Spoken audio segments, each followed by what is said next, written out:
Hello, everyone. Today on the final bar, my guest is Leslie Jouflas. She's the founder of Trading Live Online, going to give us a take on the overall market environment and one key mega cap stock I know a lot of eyes are on right about now.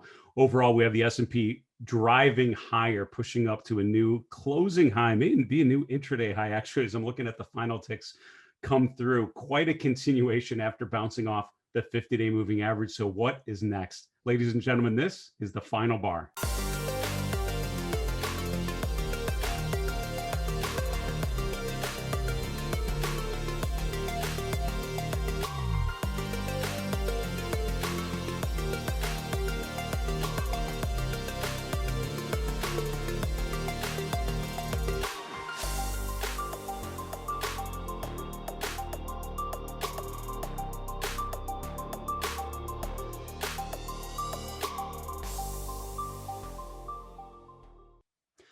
Hello, everyone. Welcome to the Final Bar. I'm your host, Dave Keller. I'm the Chief Market Strategist here at StockCharts.com in a rainy Redmond, Washington. Thanks for joining us every weekday after the close as we look at these markets together using the power of StockCharts, using the tools of the technical analyst, the technical strategist, and focus on the message of the markets themselves. You know, we have this situation yet again where the market pushing higher. Last couple of days, we finished in a position of weakness, which has felt less rosy than if you finish today on a high note. Today we sort of have that. We have stocks pushing higher and really accelerating into the closing bell, finishing above 38.70. So clearly we're in risk on mode. Risk off was a brief few moments last week, apparently Wednesday and Friday. That was it. And we're back stepping on the accelerator. So, people that I know, talking with them, there are a lot of opportunities, and it's in mega cap stocks breaking out. They're mid caps, small caps. It's sort of all around. But the question overall, again, is, the thesis hasn't changed a ton from before, where you had euphoric sentiment that's come off. You had Brett that was very supportive. It's weakened a bit. Even the volume reading hasn't been exceptionally positive this week necessarily. But the one thing that has not necessarily turned enough is price. And if you're going to pay attention to one thing, if one thing is going to define your strategy, I would argue it should be price. All the other stuff is secondary, complementary to that. Now, as you know, on the Final Bar, one of the best parts about the show are just the quality of the guests that we have coming on. I'm very excited to have Leslie Jouflas joining us again today. Next week on Tuesday, we have Javed Mirza. Javed's the technical analyst at Canaccord Genuity up in Toronto. On Wednesday, the 10th, we have Clint Cowles. Clint's a fellow CMT and a technical analyst at TD Ameritrade in Minneapolis. Finally, on Thursday, the 11th of next week, we have Larry Tentarelli. Larry's the founder of Blue Chip Daily. He has a wide following on Twitter. You should check out the amount of content he puts out on an average day. So very interested to hear his take on the equity environment right about now. Now let's continue on to our market recap. As I mentioned, the market really accelerated going into the close. So stuff we're going to look at, it's sort of updating as we review. But let's see what we can see. So the S&P finishing higher, certainly a closing high, all-time high, above 38.70 for the first time intraday. We're sort of right at where we were recently when we made that last all-time high. So I have to see which is higher. We're right about there. The mid cap index up a little more, small cap up the most. So it was really sort of the small cap space leading the way higher, which is again, all else being equal, fairly healthy. The VIX back down below 22 now. Looking at other asset classes, so bonds down today, and so 10-year yields have gone higher. I posted something on Twitter earlier today about the uptrend that you've seen in yield, the downtrend of bonds, and a lot of time, anytime I've talked about yields going higher, I get at least one person pushing back and saying, yeah, but how much higher could they go? And the answer is higher than it was yesterday, apparently, right? I mean, there is no absolute ceiling to interest rates. There's an expectation about what's normal. There's an expectation about what's reasonable for a change in rates. There's an expectation about actions that different groups and different bodies would take to change the trajectory of that. But the fact remains, yields are going higher. And what is actually happening and what that means usually makes a lot of sense down the road looking back. But at the heat of the moment, yields going higher, and until proven otherwise, I think you see lower bond prices and higher yields. The dollar continuing to strengthen just below 25 on the UUP. It's another one. We've had a weaker dollar environment for quite a while. talking yesterday with my guest, Louis Yanis, we talked a little bit about the dollar and what that means for small caps, what that means for global stocks. But today, sort of following through this recent trend of the last couple of weeks of stronger dollar environment so far in 2021. Finishing off here with commodities, the commodity complex, the DBC continues to impress. Weaker in the first hour of trading on the DBC, but then accelerated back to the upside. So commodities are doing just fine. Gold is where you're continuing to see weakness. Also silver coming off, obviously a pretty accelerated run in the last week. So precious metals kind of winding off. Some mixed bag, but overall commodities netting up to the upside. Bitcoin overall continuing its run, but it really chopped around for most of the day, finished essentially flat for the day. Most cryptocurrencies were actually down today. Let's continue on looking at a chart of the S&P, and we'll sort of rotate through some other things. So, it's hard not to classify what we've seen now as as almost a failed breakdown. What I've told you so far this week is once we sold off going into Friday's low, we closed right at the 50-day moving average. The question is, do we hold that or do we break through? We came right back up. This is called a bullish harami pattern. If you know your candlestick analysis, a big down day, a big up day, and the second day's open to close range, what's called the real body, is engulfed by the first day. So it's sort of the flip around a bullish engulfing pattern. It's called a bullish harami. It probably doesn't matter a ton, but what does matter is it's a bullish signal, a short-term reversal signal. So that sort of pattern happening right at the 50-day certainly confirms short-term bullish sentiment, and that's what we've seen follow through the remainder of this week through today. So at this point, it looks like we're closing right at an all-time high, a new closing high for sure, but sort of intraday right at the level we were about a week and a half ago. So what I had mentioned was we either break to new highs, and we'll have to see if Friday is able to push the S&P to a new intraday high for the first time since a couple weeks ago, or do we revert back and start to fill this range back down to the 50-day? I'm certainly surprised by how quickly the market has turned back, how quickly we've seen a bounce. Even with a lot of stocks that have not been participating, for every alphabet going higher, it feels like there are some you could find that are sort of holding off, even in the FanMag group or the FANG stocks. But overall, the market is netting more positive than negative, and that's what you're seeing based on the price overall. Continuing on, let's look at some other asset classes. A little later, we're going to focus on sentiment because Wednesday to Thursday is when you have a lot of sentiment readings. So we'll update on the AAII survey, on the name exposure index, all those sort of charts that we tend to look at. So let's look elsewhere. Sector rotation, we had financials number 1, technology number 2, followed by a couple others, energies, industrials, and consumer discretionary. So this rise in financials, if you look at the performance of financials on a relative basis, it's really a chart of the 10-year yield. And so higher yields are going to, in general, make this sector look pretty good. That's a pretty safe relationship to assume.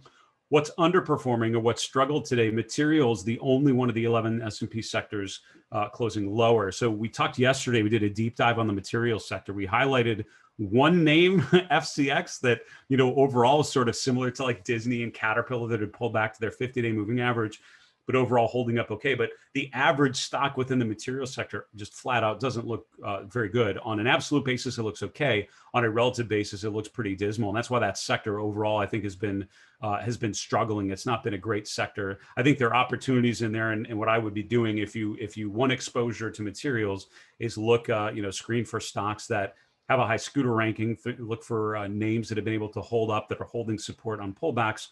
Those could be opportunities, but on average, the relative strength has been pretty weak. Healthcare second from the bottom, followed by communication services third from the bottom. I've had a lot of questions recently, and we'll maybe get into it a little more on the mailbag segment. I just want to point out, the top 10 stocks over here on the scooter rankings haven't changed a ton.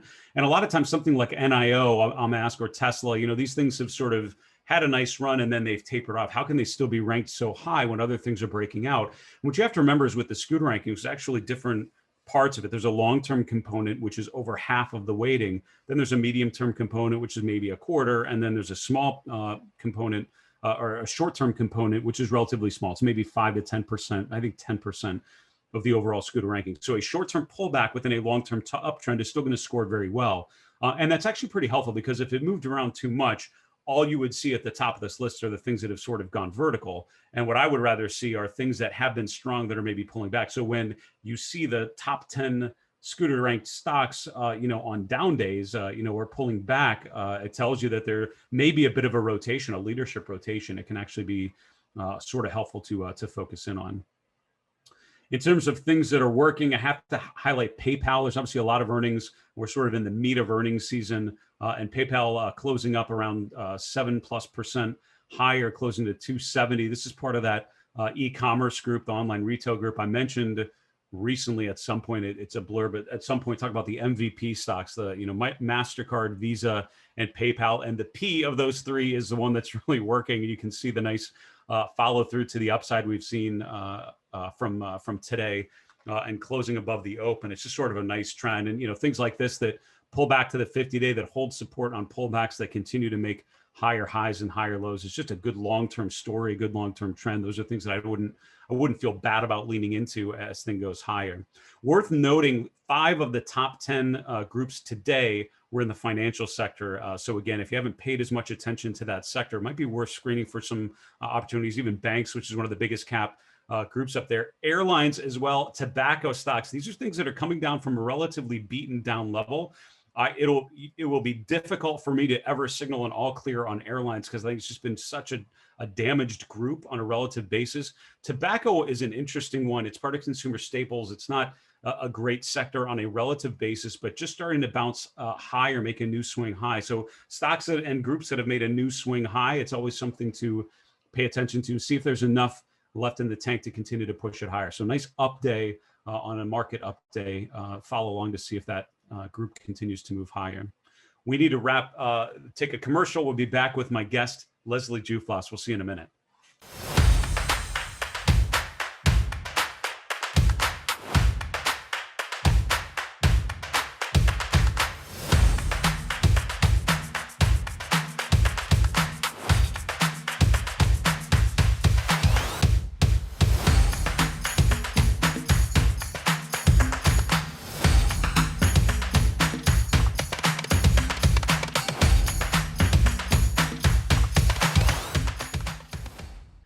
Hello, everyone. Welcome back to the Final Bar. This is Dave Keller here at StockCharts.com. It's so good to have you join us every weekday after the close as we debrief on these markets using technical analysis, behavioral finance, investor psychology, sentiment, breadth, whatever we can do to try to make sense of the markets in uncertain times. As a reminder, we would love to hear from you. Particularly, we're going to do another mailbag segment on Friday's show. We'd love to answer one of your questions on the air. You can get questions to us one of 3 ways. First is via email, thefinalbar@stockcharts.com. Second is on Twitter @finalbarsctv. And the third one on our YouTube channel. Just put a comment below the video that you're watching. We'll capture as many questions as we can and hope to answer one of your questions on the air on Friday's episode. I want to welcome on my guest back to the show, joining us again, Leslie Jouflas. Leslie's the founder of Trading Live Online. She's a fellow Pacific Northwesterner located in the Seattle area as well. And also a frequent guest host of one of our sister shows, Your Daily 5. Leslie, it's awesome to have you back on the show. Well, thank you. I'm just really happy to be here, and thank you for inviting me back. Absolutely. When I think of you, Leslie, I think of someone who the first thing that comes to mind is pattern recognition. I know you have a new course just coming out, focusing on analyzing the markets with patterns. Start us with the chart of the S&P E-mini. Orient us with what you're seeing overall. Great. Yeah, I think this is a good place to start, especially with what you were talking about with, the S&P. This is a futures chart, so this might vary a little bit from the SPY. But I think we can put a little bit of order into what we've been seeing the last few days, even weeks with this chart. So let me walk you through it. First of all, we can see that there's an upward rising parallel trend line channel here in the S&P. This started back in November. Something really interesting to note is there where the pink trend line is sloping down, that there was a break to the upside from there. That candle formation where the red arrow is pointing is really an important price level to watch. This was a very bearish candle, but it never had validation from a close below it. When prices do that, and then the price gets above the tail, that becomes a very bullish sign. And if we look over to the last few days where we had a false break out of this channel, the price came right down to the top of that candle and held as support. And David, as you mentioned, that was also a 50-day moving average. So this is going to be a very important support area to watch. But let's back up a little bit and let's go look at this yellow circle on the RSI down below, because I think the RSI is going to be a really good indicator to be watching for a little while with the price movement that we're seeing. Back in September, that is a bullish area that the RSI held on the down moves. And we've got a blue horizontal trend line going across. And we can see with the pink dashed line, if we line that up with the yellow circle, the RSI held that same level. This is a bullish level. Now, what we want to watch for, so when do we know it's bearish? And this is Constance Brown. If you like this kind of stuff, her book, Technical Analysis for the Trading Professional, second edition, you can read all about this. And I use it and tweak it for my own patterns and things. But so far it's held the bullish zone. Now it's starting to climb above. And we can see where the January highs in the RSI were. We had a bit of a divergence there. There were all kinds of bearish patterns that I was seeing up towards those highs at the top of that trend line. But for the price to remain bullish, we've got to see that RSI with the price climbing back up and hopefully above that last level and up towards the green dashed and the solid blue line above. Now, we have a really well marked out range with this channel, and look at the center line of that channel line.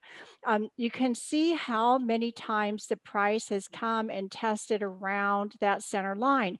Now, I'm projecting if we come up to new highs on this trend line, we're probably going to get about to 3,900, even a bit above that, possibly around 39.15 to 20. I'm really going to be watching that price level if the price manages to get up there.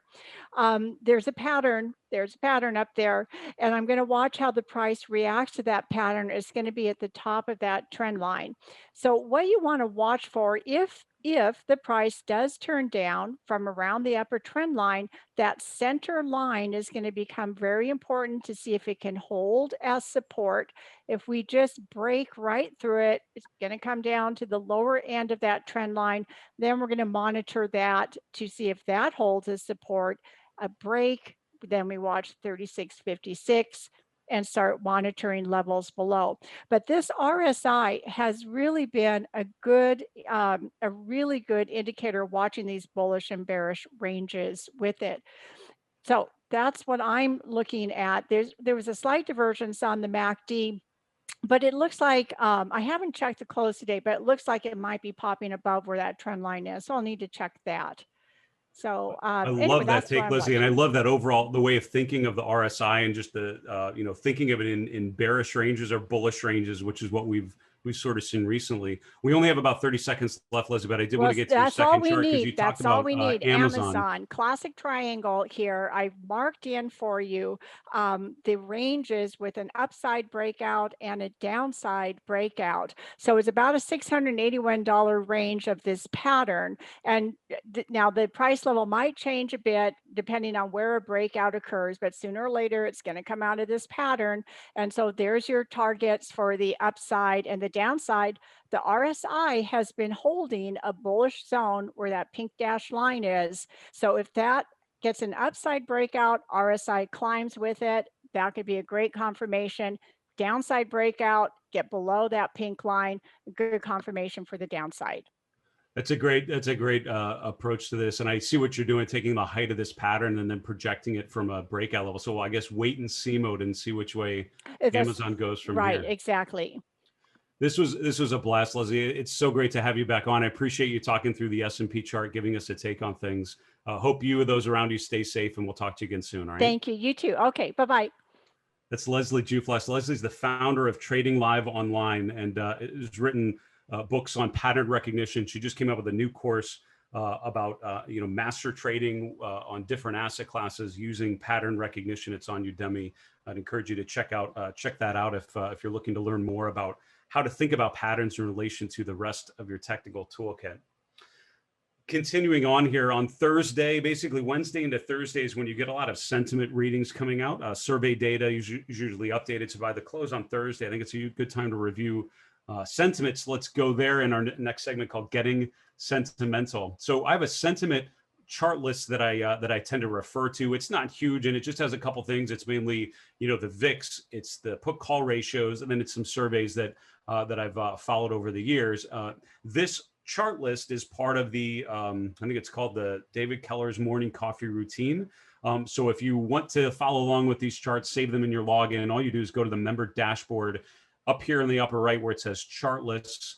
I have quite a few of these. So at the end of your list, you're going to see this little gray button. I probably should clean these up at some point as I'm seeing the list go by. But in the bottom right corner, you have this thing that says Manage Chart Packs. And if you click on that, you'll see that as one of the options called the morning coffee routine, something similar to that. I encourage you to check that out if you want to learn, follow along with these charts, save them to your login.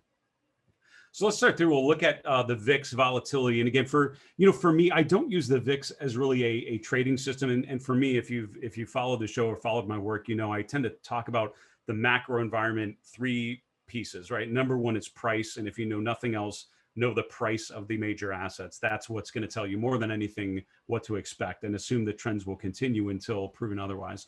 The second piece is breadth, and look to see if breadth confirms or it does not confirm what you're seeing with price. And again, given one or the other, I'll follow price as long as I can. Breadth would be a way to confirm or not confirm what you see with price. The third piece of that, which I consider more anecdotal evidence, is sentiment. And that's sort of helping you understand the characteristics, where investors' heads are at, what they're thinking, what they're voting with their feet, what they're saying they're doing, and taking that to validate what you see with those first two pieces, price and breadth. So with that in mind, looking at the VIX, for me, the VIX hitting a certain level is not necessarily the be all and end all. I have to notice with this last move higher, the VIX is getting certainly to the lower end of the range that we've been for 2020, really. The VIX was really low and would get down to 10 to 12 on upswings, and would get at the most would get up to like 20, 25 was in August of 2019.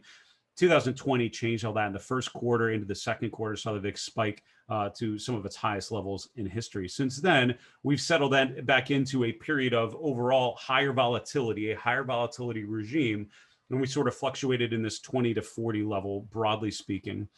So the fact that we're at the lower end of that, would that mean we're, could be at the later stages of a bear move? Of course. But it also could be something like this. If you look at late November, early December, I remember looking at this chart thinking, okay, that's it. We're trying to break new highs. The VIX is at significant lows. That's got to be it. But if you look, we've continued higher, and again this week making a new intra-week high. So certainly in a low VIX does not necessarily indicate a top, but it certainly puts you in the category of later stages previously. It could also just be a lower volatility regime as prices continue higher. And that's certainly what we've seen. If you look at the last 3 months overall, given just that pullback that we saw, last week, other than that, it's been relatively low with the VIX sort of in the 20-25 range. So we're sort of back at a normal range for what we've been for much of 2019. The next chart is the AAII surveys for the American Association of Individual Investors. So, it's certainly a subset of the individual investing community, but a survey that has been going on for decades, and it's something I've always enjoyed following. What's interesting is if you look at the AAII survey, and particularly just look at the bullish reading.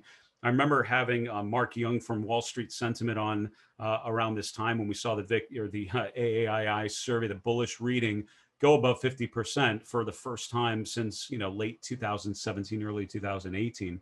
And it's significant to see that it's at an extreme high level. From there, you've tapered off. And if you look at where we're at, we're 37% bullish, down from almost 57% about 3 months ago. So certainly been an overall a steady decline in bullishness. I've seen this argument made that when the AAII survey is too high, it tells you to be skeptical of further upside because everyone's so bulled up that the anecdotal last buyer has participated. when the AAII bullish survey is so much lower, that tells you that there may be more buyers on the sidelines, sort of anecdotally, maybe more people willing to push the price higher. The bullishness is not overwhelming. But I can't help but notice, looking back at some of these market peaks, look at 2018, the market, the survey went up almost 60% and then came off for the next couple months. You continue to have a lower and lower bullish reading. And this is then the market sort of chopped around and in the end traded much lower. So we could be at the beginning of that sort of choppy-ish phase from the first quarter of 2018. But overall, the price is not telling you that yet. It's continuing to go higher. It's also worth noting that bulls and bears are dead even. If you think about the indecision that we've seen, a chart like Amazon, which is literally dead sideways, as Leslie was showing us, could break either way, and you're not getting a clear indication of which way yet. That's sort of what the bullish and bearish sentiment being even, that's what that sort of represents for me. Two other quick charts, then we need to wrap the show. The next one's the name exposure index, is the active investment managers. So active money managers, and you can be long, you can be double long, so 200% sort of leverage long, you can be 0%, 100% short, 200% short. That's the way I think the survey is structured. In general, it's sort of been net positive, net bullishly positioned. You can see on pullbacks, the bullish or the positioning level goes pretty low. It actually has gone negative rarely, but occasionally. We're down to 80%, really 79% long equities. This is down from 112, 113% just 2 weeks ago. So you had an extreme high level, which is very similar to December of 2017. It was the second highest reading we had since then. From there, it's come off pretty good. And again, that's similar to what we saw leading into the 2018 high, was a spike in the bullish sentiment, and then a pullback for the next couple weeks. So again, it's like sentiment is lining up with historical tops, but the only thing that hasn't happened is the price breaking down yet. Finally, the put-call ratio, I think of it as similar to the VIX. We're at sort of those lower levels. We've had a couple times where the put-call ratio has gone to extreme lows, and the reading we saw in the last month was one of the lowest in history. But again, the market has continued to go higher. So even though sentiment readings are sort of mixed to, contrarian bearish, I would argue, because they're so bullish, overall prices continue to go higher. And I think that's what we would need to follow. We need to wrap the show, go to the 3 and 3 charts, 3 minutes. Here we go. Chart number one is India. We didn't talk too much about non-US markets, but when I look at my candle glance page of a bunch of global equity ETFs, India, China, developed Europe, developed Asia, North America, South America, the only one that I saw in my bucket of global equity ETFs, about 20 of them, that was at or near all-time highs was India. India is one that has pulled back to its 50-day moving average, resolved higher. It is actually a new highs. China did do that, but now has reverted back lower, and most other markets did a similar sort of pattern, are not at their new highs yet. India is the only one. So if you're looking for overall strength, this is a market that is not yet overbought and has continued to push to new highs. It's actually a pretty impressive run for sure. Second's the AAII survey. I have to acknowledge that coming from euphoric bullish readings, it's now more overall bullish, but not overwhelmingly so. And I could see the argument that means there could be more left in the tank as we go higher, because we haven't hit a bullish extreme. But again, with this chart, I'm just struck by the spike in bullishness, the tapering off, which is similar to what we've seen in previous years, where the market's been more choppy, net sideways, as opposed to net positive overall. So remains to be seen which way that resolves. Finally, it's always worth highlighting a stock or two that are at an actionable point. Can't help but notice CRM, which is Salesforce.com, actually making a new swing high. So most recently was a new swing low. It made a new low as it approached its 200-day here at the middle of January. From there, though, rotated back up. Resistance on this chart is around 230 to 235. These are the swing highs from December. You can see we've now closed above there. So actually making a new higher high on this sort of tactical time frame. So back above the 50-day moving average, making a new swing high. I think a higher low would sort of confirm that this is in a nice rotation higher. A lot of overhead resistance on this chart, though. So other stocks have sort of continued higher. CRM has some overhead resistance. It reminds me of some of the FANG stocks in a similar configuration. Folks, that is our show. Thanks so much for joining us every weekday after the close for the final bar. Special thank you to my guest, Leslie Jouflas, from Trading Live Online. For StockCharts.com in Redmond, Washington, I'm Dave Keller. Be safe. Have a good night. Hey Hey, Grayson Rose here with StockCharts. Thank you so much for watching. I hope you enjoyed that video. If you did, consider giving it a like down below, maybe leave us a comment, and if you're new to the channel, you can subscribe at the link up above. We're gonna bring you daily content from an incredible collection of technical analysts and financial experts.